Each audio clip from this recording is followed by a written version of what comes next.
आप में से कई लोग ये मानते होंगे कि मैरिज सर्टिफिकेट आपकी शादी का एक कंक्लूसिव प्रूफ है, एक अकाट्य सबूत है।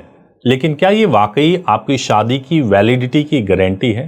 हाल ही में भारत के माननीय सर्वोच्च न्यायालय ने एक मामले में एक ऐसी टिप्पणी की है जिसने इस विषय पर मौजूद कई सारे कंफ्यूजन को और भी स्पष्ट कर दिया है।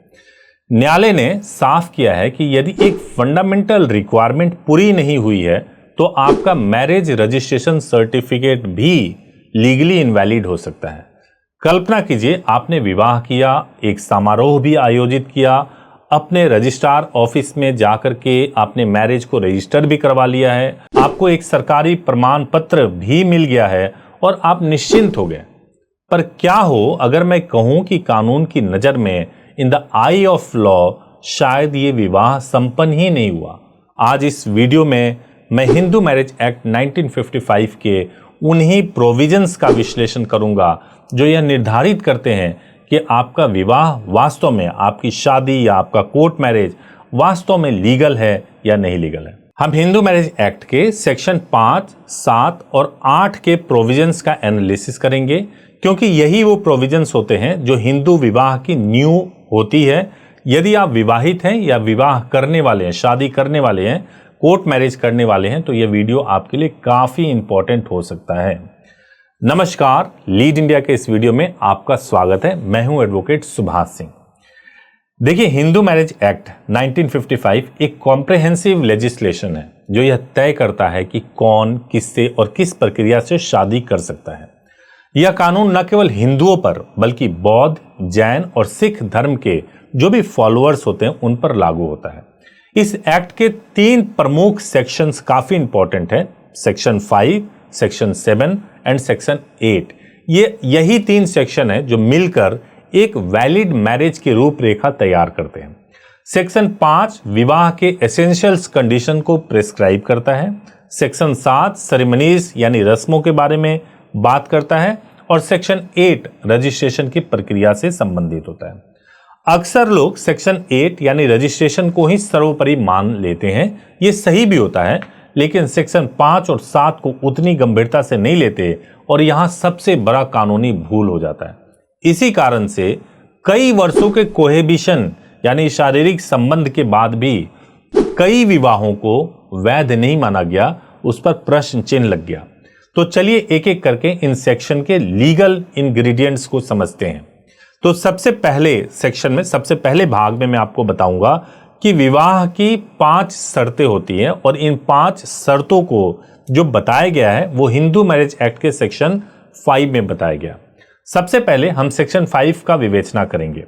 यह सेक्शन वह आधारशिला है जिस पर कोई भी हिंदू विवाह आधारित होता है। इसमें 5 प्रमुख शर्तें बताई गई है और यदि इनमें से एक भी शर्त का उल्लंघन होता है तो विवाह की वैलिडिटी कानूनी रूप से चैलेंज हो सकती है। जो सबसे पहली शर्त है वो है मोनोगमी। इसका सीधा अर्थ है विवाह के समय किसी भी पक्ष का कोई अन्य जीवन साथी जीवित नहीं होना चाहिए। यदि किसी व्यक्ति ने अपने पहले विवाह से लीगली वैलिड तलाक लिए बिना या अपने जीवन साथी के जीवित रहते हुए दूसरा विवाह किया तो वह दूसरा विवाह प्रारंभ से, शुरू से ही शून्य यानी वॉइड एब इनिशियो माना जाएगा। यह न केवल एक शून्य यानी नल एंड वॉइड विवाह है, बल्कि भारतीय दंड संहिता की धारा यानी आईपीसी की धारा 494 के तहत एक अपराध भी है और इसी सेक्शन को बीएनएस में 82 सब क्लॉज 1 बना दिया गया है, जिसमें बाइगेमी को एक बहुत बड़ा अपराध बताया गया है। जो दूसरी शर्त है सेक्शन 5 हिंदू मैरिज एक्ट का, वो ये है मेंटल कैपेसिटी एंड कंसेंट। यह शर्त सुनिश्चित करती है कि विवाह करने वाले दोनों पक्ष मानसिक रूप से स्वस्थ हो और अपनी वैध सहमति यानी वैलिड कंसेंट देने में सक्षम हो। इसके 3 मुख्य बिंदु हैं। पहला, कि कोई भी पक्ष अनसाउंडनेस ऑफ माइंड यानी कि ऐसा नहीं होना चाहिए जो अपनी सहमति दे पाने में वो सक्षम ही ना हो।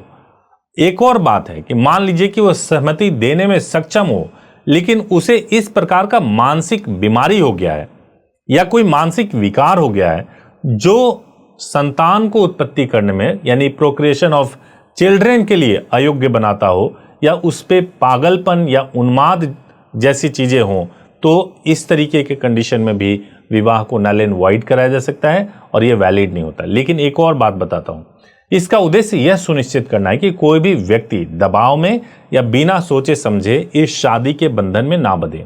एक दिलचस्प तथ्य मैं आपको बता दूं जो कि बहुत इंपॉर्टेंट है, कई लोगों को कंफ्यूजन होता है।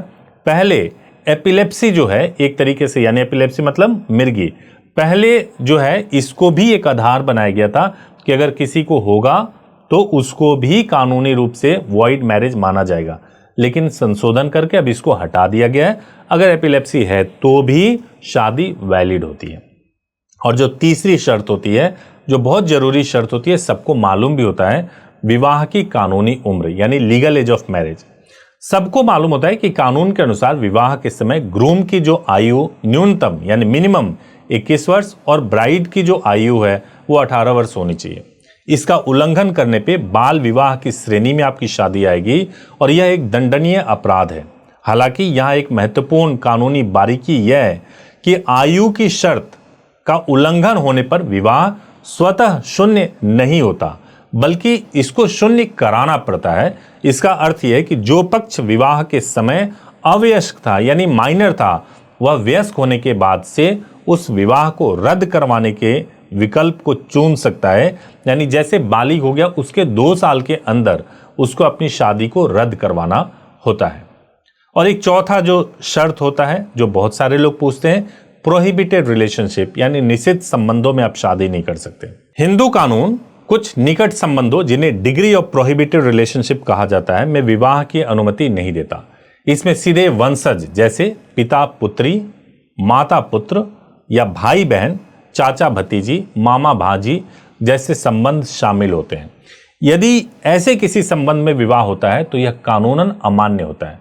इसका केवल एक अपवाद है, एक्सेप्शन है कि कस्टम या प्रथा, यदि किसी समुदाय में बहुत लंबे समय से ऐसी कोई प्रथा स्थापित है जो ऐसे विवाह को मान्यता देती है तो कानून उसे स्वीकार कर सकता है। परंतु यह ध्यान रखना बहुत जरूरी है कि ऐसी किसी प्रथा को न्यायालय में साबित करने का भार कपल के ऊपर ही होता है और बहुत अधिक होता है। और जो पांचवी और आखिरी शर्त जो है सेक्शन 5 हिंदू मैरिज एक्ट का, वो है सपिंडा रिलेशनशिप। यह शर्त भी जो है चौथी शर्त के समान है, लेकिन इसका दायरा थोड़ा विस्तृत है, बड़ा है। सपिंडा रिलेशनशिप का मतलब होता है समान पिंड वाले, यानी जिनके पूर्वज साझा हो, कॉमन हो। नियमानुसार कोई व्यक्ति अपनी माता की ओर से 3 पीढ़ियों और पिता की ओर से 5 पीढ़ियों के भीतर विवाह नहीं कर सकता है। इसका उद्देश्य भी निकट संबंधियों के बीच विवाह को रोकना है। हाल ही में नीतू ग्रोवर बनाम यूनियन ऑफ इंडिया 2024 के मामले में दिल्ली उच्च न्यायालय ने सपिंडा विवाह पर इस रोक को संवैधानिक रूप से वैध ठहराया।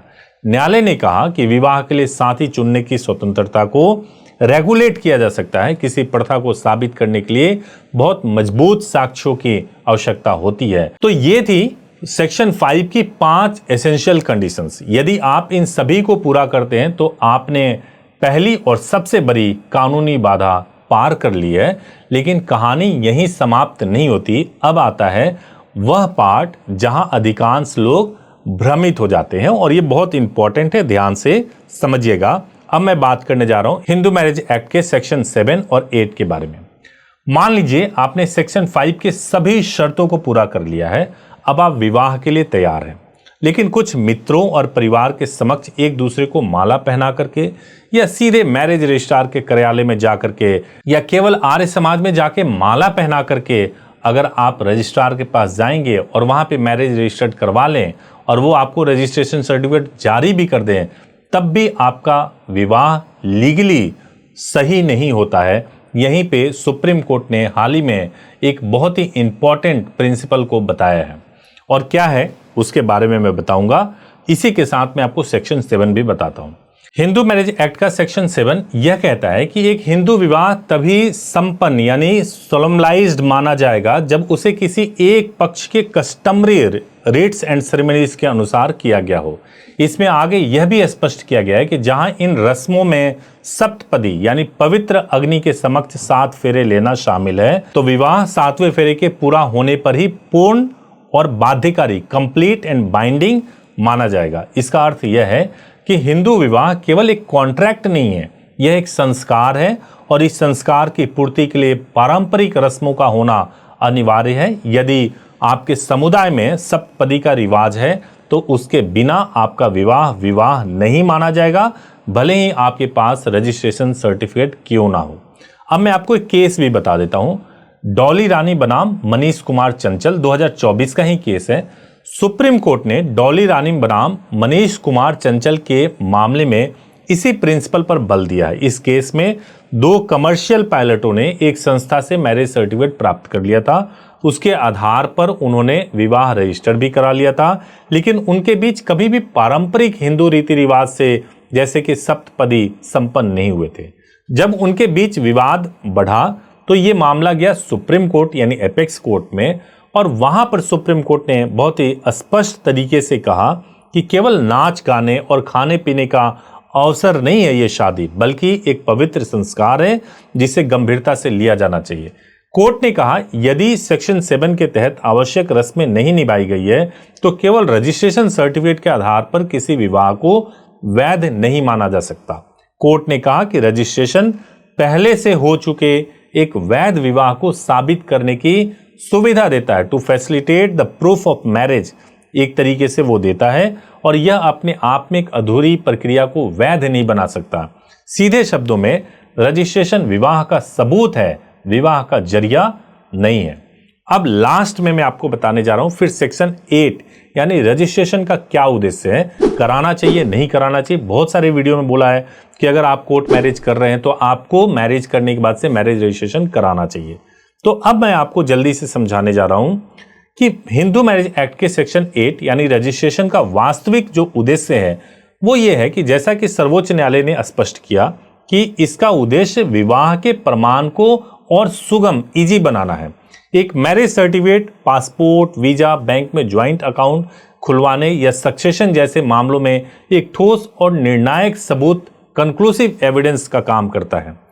कोर्ट मैरिज के मामले में जहां पेरेंट्स का कंसेंट नहीं है, कानून भी ये कहता है कि यदि आपने अपने पूरे रीति रिवाज यानी सेक्शन 7 के हिसाब से विवाह किया है लेकिन उस मैरिज को रजिस्टर्ड नहीं कराया है, तब आपको दिक्कतें आ सकती है। आपको ऐसे मैरिज को 100% रजिस्ट्रेशन कराना चाहिए, क्योंकि कई बार सुप्रीम कोर्ट और हाई कोर्ट के आदेश आए हैं जहां लोग आर्य समाज का मैरिज लेकर के कोर्ट में पहुंच जाते हैं और हस्बैंड वाइफ होने का दावा करते हैं, लेकिन कोर्ट उसको नहीं मानती है क्योंकि वहां पे मैरिज रजिस्ट्रेशन सर्टिफिकेट मांगा जाता है।